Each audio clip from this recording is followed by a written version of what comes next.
Olá! Hoje a gente vai falar sobre globalização, né?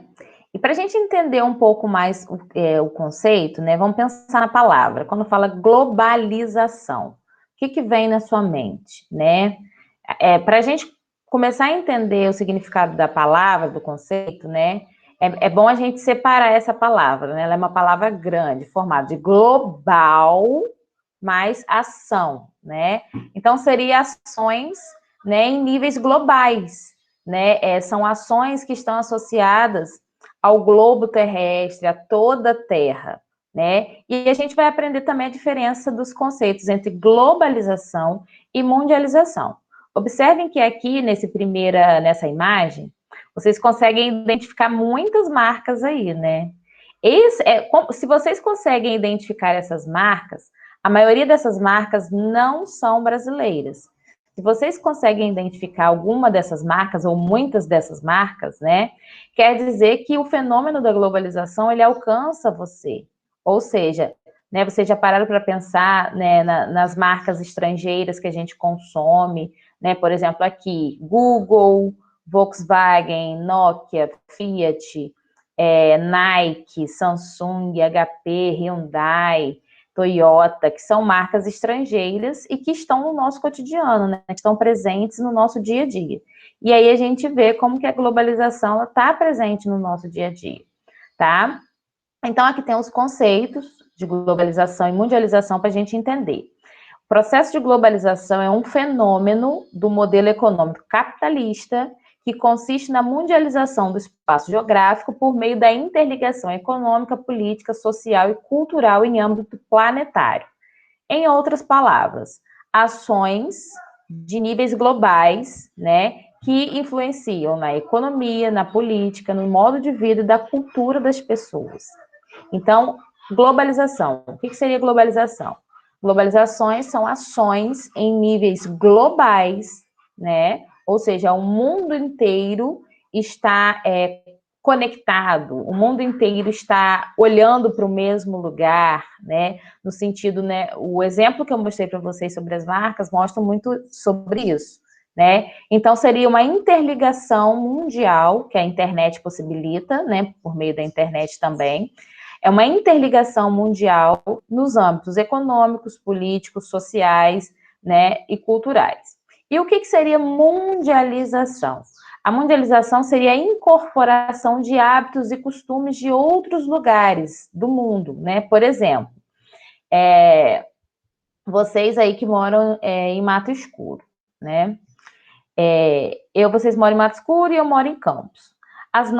Os nossos hábitos, né, as nossas atitudes, por exemplo, as marcas que a gente usa, por exemplo, isso é uma assimilação de hábitos de outros lugares, né? Se vocês forem perguntar aos avós, aos bisavós de vocês, né, sobre essas marcas que vocês utilizam hoje, né, Nike, Adidas, né, sobre os celulares, né, esses costumes não são costumes nacionais. Quando a gente incorpora costumes estrangeiros, isso influencia no modo de vida, né? Por exemplo, o WhatsApp.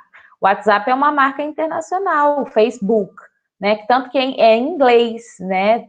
Já pararam para pensar sobre isso, né? Facebook é uma palavra em inglês, né? WhatsApp é outra palavra em inglês, né? Então esses modos de e como que o Facebook e o WhatsApp modificaram os nossos relacionamentos, a nossa forma de comunicar, né? Então, tudo isso é assimilação de costumes estrangeiros, tá? Então, globalização seria uma interligação mundial, né? Ações globais, e mundialização seria a incorporação de hábitos estrangeiros na nossa cultura, tá bom? Aqui, só para vocês terem noção, porque a gente vai falar hoje sobre globalização e que a globalização não é um fenômeno igual para todo mundo, tá? Como assim não é um fenômeno igual para todo mundo? Né? A globalização diz sobre ações globais. Só que a gente sabe que as ações globais se refletem de maneiras diferentes nos lugares. Como assim, professor? Né? Por exemplo, aqui, as 500 maiores empresas do mundo. Né? Esse mapa aqui mostra as 500 maiores empresas do mundo. Das 500 maiores empresas do mundo, 132 empresas estão concentradas nos Estados Unidos. né? Esse mapa mostra para a gente, ou por exemplo, esses quadrados grandes, mostram para a gente aonde estão concentradas as maiores empresas do mundo, né? Por exemplo, Estados Unidos, 132, né? Se você comparar os Estados Unidos, né, que está aqui no alto, com o Brasil, que está aqui no baixo, né, vocês vão perceber que a diferença é muito grande. Enquanto os Estados Unidos têm as 132 maiores, de 500, os Estados Unidos têm 132, o Brasil tem 23 empresas. Ah, professora, o que isso significa? Significa que as maiores empresas estão onde tem mais tecnologia, e por isso esses países, né, eles acabam desenvolvendo condições econômicas muito maiores, né? O dinheiro está circulando em alguns lugares do mundo, né? E isso faz diferença na qualidade de vida da população, né? A escola que as pessoas estudam tem total diferença e influência sobre isso, tá? Então, esse mapa mostra pra gente que as maiores empresas mundiais estão nos Estados Unidos, na China, no Japão, na Alemanha, na França, né, no Reino Unido, ou seja, as maiores empresas mundiais, elas não estão no Brasil, não estão na África, né, não estão na América Latina, onde a gente está situado, e isso transforma o mundo, né, divide o mundo em dois mundos diferentes, né? Enquanto você tem os países desenvolvidos no norte do mundo, né, do planeta, a gente tem os países subdesenvolvidos ou em desenvolvimento no sul, né, é onde nós estamos, na América do Sul. Aqui, por exemplo, mais uma imagem que mostra pra gente que a globalização não é um fenômeno igual, né? Essa daqui é uma imagem de satélite, tá? Que mostra essas luzes significam, isso aí é durante a noite, uma imagem de satélite durante a noite. As luzes significam as luzes da cidade acesa mesmo, né? Pela quantidade de luz dos postes das casas, né? Vocês conseguem perceber a diferença. Observem que aqui na parte de cima, na parte norte do planeta, Estados Unidos, né, Europa, percebam que esses pontinhos, né, eles iluminam, eles aparecem de forma mais iluminadas na parte norte do planeta. E isso significa, claro, que quanto mais energia elétrica, quanto mais postes de iluminação, isso significa o grau de desenvolvimento dos países, tudo bem? Então, sigamos aqui. A gente não consegue falar sem globalização sem citar um grande geógrafo, Milton Santos, que foi estudioso da globalização. O Milton Santos, brasileiro, né? Ele é um geógrafo brasileiro, negro, como vocês estão vendo na imagem. Milton Santos fala sobre essa globalização desigual. Ele fala que a globalização não é igual para todos e que isso gera muitas desigualdades no modo de vida das pessoas. Então, ele escreve um livro chamado Por uma Outra Globalização, onde Milton Santos diz que há outras formas da globalização acontecer, que ela não precisa ser desigual como ela é. Por quê? Como a gente viu, né, as grandes empresas acumulam tecnologia e por acumularem tecnologia, elas acumulam dinheiro, e por acumular dinheiro, se alguém acumula, alguém vai ficar sem, né? É igual um bolo. Se a gente tem um bolo para 10 pessoas comerem, e uma pessoa fica com a maior parte do bolo, as outras 9 pessoas vão ficar na miséria, né? Vão ficar com fome. Então, se a gente pensar sobre a globalização, se a gente pensar nas desigualdades econômicas mundiais, é mais ou menos assim. Enquanto umas pessoas comem muito de ficar com a barriga cheia, de passar mal, tem gente que não está comendo nada, tem gente que está passando fome, tá? Então, isso também é marca da globalização. Enquanto uns se desenvolvem, ganham muito, vão muito bem, obrigado, né? Outros países, outras economias estão em situação dificílima, tá? Então, Milton Santos diz que é possível fazer uma outra globalização, que a globalização não precisa ser desigual como ela é. Quando teria começado esse fenômeno da globalização? Né? Alguns autores apontam que esse fenômeno começa no período das grandes navegações, no século XVI, lá em 1500 e bolinha, quando a gente aprendeu que Portugal descobriu o Brasil, né? Então, por que é a globalizações, ou seja, ações em níveis globais, se inicia lá no século XVI? Porque antes das grandes navegações, né, o mundo ele ficava concentrado ali no contexto da Europa, né? Europa, quando não se conseguia atravessar os oceanos, os costumes, os hábitos europeus estavam centralizados apenas no seu continente. Quando eles construíram tecnologias, caravelas, como vocês estão vendo aí na imagem, quando eles construíram essas caravelas que conseguiram atravessar os oceanos, isso trouxe uma grande mudança. Por quê? A Europa conseguiu encontrar outras formas de vida e a partir do encontro dessas outras formas de vida, como por exemplo aqui no Brasil, houve transformações no modo de vida dos povos originários. Porque como vocês já sabem, né, quando o europeu chega até aqui o nosso continente, né, eles já encontram as populações originárias, né, os povos indígenas. Só que esses europeus, eles não respeitam os modos de vida indígena. Eles vêm trazendo os seus modos de vida, né?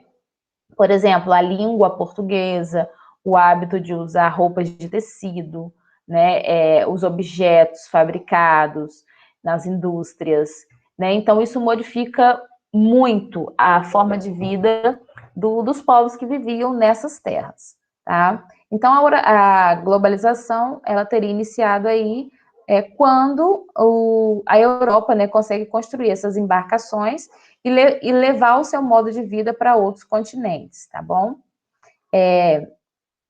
E aí, né, a gente entendendo que para construir essas embarcações que a gente vê, as caravelas, era necessário tecnologia, né?